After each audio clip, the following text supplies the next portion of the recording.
آخر میں ایک بات بس میں اور عرض کروں گا، اور وہ ہے گزشتہ جمعے میں جو پیچھے بورڈ پر حدیث شریف لکھی ہوئی تھی نا، اس کے بارے میں بعض ہمارے احباب نے پوچھا تھا، تو وہ کچھ تھوڑا سا سمجھنے میں دقت ہو رہی تھی، ہو سکتا ہے اور حضرات کو بھی ہوئی ہو، تو وہ میں نے پھر اس کی وضاحت کر دی تھی، تو بعض نے کہا کہ اس کو ذرا اور اچھی طرح ڈیفائن کر دیں، کیونکہ وہاں صرف حدیث کا ترجمہ ہی بیان ہو سکتا ہے، تشریح نہیں ہو سکتی۔ تو وہ حدیث یہ تھی کہ جس میں ترمذی شریف کی حدیث لکھی گئی تھی، رسول اللہ صلی اللہ علیہ وسلم نے فرمایا کہ بدا الاسلام غریبا وسیعود الی الغرباء فطوبی للغرباء، کہ اسلام جب شروع ہوا تو اجنبی تھا اور پھر اجنبیوں کی طرف لوٹ جائے گا، تو ایسے اجنبیوں کے لیے بشارت ہے، یہ وہ حدیث تھی۔ تو اب وہ کنفیوز کرنے والی چیز یہ تھی کہ اجنبی کا مطلب کیا ہے، تو بھئی اجنبی کا مطلب یہاں پر یہ ہے کہ اسلام جب شروع ہوا تو ظاہر ہے اس کو ماننے والے نہیں تھے، اور پھر ماننے والے آہستہ آہستہ دنیا میں ظاہر ہوئے اور وہ آئے،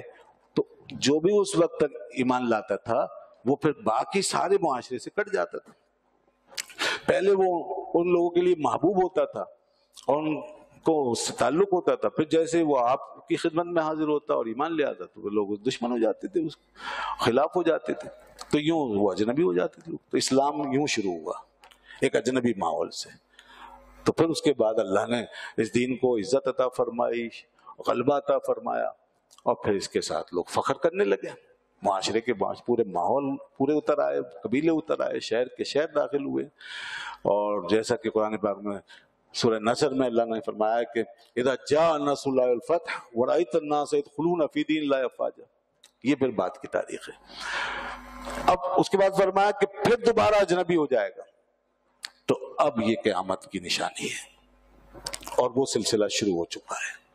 اب ہمارے درمیان دین جو ہے آہستہ آہستہ پھر اجنبی ہوتا جا رہا ہے، کیونکہ اب مسلمانوں کا حال یہ ہے کہ جیسے اقبال کا ایک شعر ہی پڑھ دوں تو کافی ہے، وضع میں تم نصارت و تمدن میں حنود، یہ مسلمان جنہیں دیکھ کے شرمائے ہوں۔ اب ہمارا حال یہ ہوتا جا رہا ہے کہ ہماری سب کچھ بدل چکی ہے، روش، طریقہ، تہذیب، تعلیم، سوچ، فکر، سب کچھ بدل رہا ہے اور لوگ اسلام سے دور ہو رہے ہیں، اور مطلب عجیب عجیب مثالیں ہمارے درمیان ہیں۔ تو اس لیے پھر دین اجنبی ہو رہا ہے۔ ایک معتدل میں لیول پر بھی لینا اگر کہ بھئی بہت وہ نہیں ہے، آزاد خیال نہیں ہے، بس دین کو بھی چاہتے ہیں اور ایک صاف ستھری زندگی گزارنے والے لوگ، اس طرح کے معتدل معاشرے میں بھی لیں تو وہ بھی دین پر پوری طرح چلنے کے لیے تیار نہیں، تمام چیزوں پہ، دین کی تمام باتوں پہ، یہاں تک کہ اگر ایسے گھروں میں بھی کوئی بچہ نماز روزے کی طرف ذرا مائل ہونے لگے اور کچھ سنت کے مطابق زندگی گزارنا شروع کرے، تو ایسے معتدل ماحول میں بھی تشویش شروع ہو جاتی ہے، اور لوگ کہتے ہیں بھائی کیا ارادہ ہے، کیا بننے جا رہے ہیں، مولانا صاحب بن رہے ہیں، آپ تو مولوی صاحب بن گئے۔ یہ ہوتا ہے نہیں، دوستوں میں جائے گا وہاں ایسی باتیں ہوں گی، کئی کلاس میں جائے گا، پڑھنے جائے گا وہاں باتیں، آفس میں، وہاں ہر جگہ یہ باتیں، حالانکہ دیکھیے وہ کہاں جا رہا ہے، وہ دین پہ چل رہا ہے، بس آپ کے سٹینڈرڈ سے اور آپ کے ٹرینڈ سے تھوڑا سا آگے نکل گیا تو اجنبی ہو گیا نا معاملہ۔ یہ ہے اجنبیت جو اس وقت پھر سے پیدا ہو گئی ہے ہمارے ماحول میں، اور یہ اجنبیت خدا نخواستہ اسی طرح بڑھتی رہی تو پھر اور ہمارا دینی نقصان ہونے والا ہے، ہوگا۔ تو وہ آقا دو عالم صلی اللہ علیہ وسلم نے اس وقت ارشاد فرما دیا کہ یہ پھر سے اجنبیوں کی طرف چلا جائے گا دین۔ اور دیکھیے آج جو اوپر کی سطح ہیں، اس سے اوپر کے لیول جو ہم دیکھتے ہیں کہ بڑے بڑے ایسے لوگ بیٹھے ہیں جناب، ہائی فائی قسم کے، بڑے بڑے اداروں میں، بڑے بڑے عہدوں پہ، منصبوں میں، ان کے یہاں پر ہمارے ایوانوں میں، اسمبلیوں میں، وہاں کیا ہو رہا ہے؟ وہاں یہ حال ہو گیا ہے کہ ایک صاحب نے سندھ اسمبلی کے اندر یہ مطالبہ کیا کہ بھئی نماز کے لیے وقت کا جو ہے قانون پاس کرتے ہیں کہ قانونی طور پہ نماز کے لیے وقت دیا جائے گا۔ اس پر وہ جو ہندو وزیر جو مکیش صاحب بیٹھے ہیں، ان سے کہا گیا، بھئی ان کے بارے میں کہا گیا یہ ہماری بات نہیں سمجھ رہے کیونکہ یہ غیر مسلم ہے، یہ غیر مسلم ہے، ان کا مذہب ہندو ہے،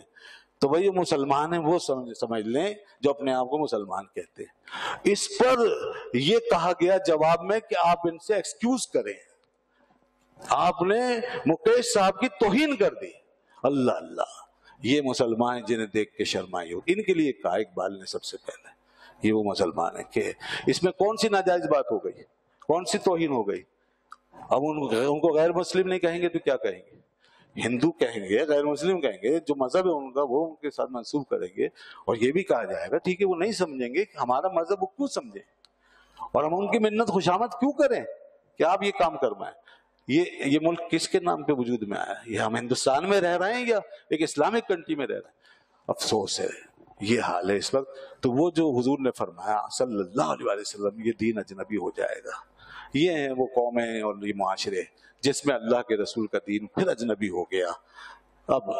اس کا آخری فیصلہ قیامت میں ہی ہوگا، اور اسی لیے فرمایا فَطُوبَىٰ لِلْغُرَبَىٰ، گھبرائیں نہیں،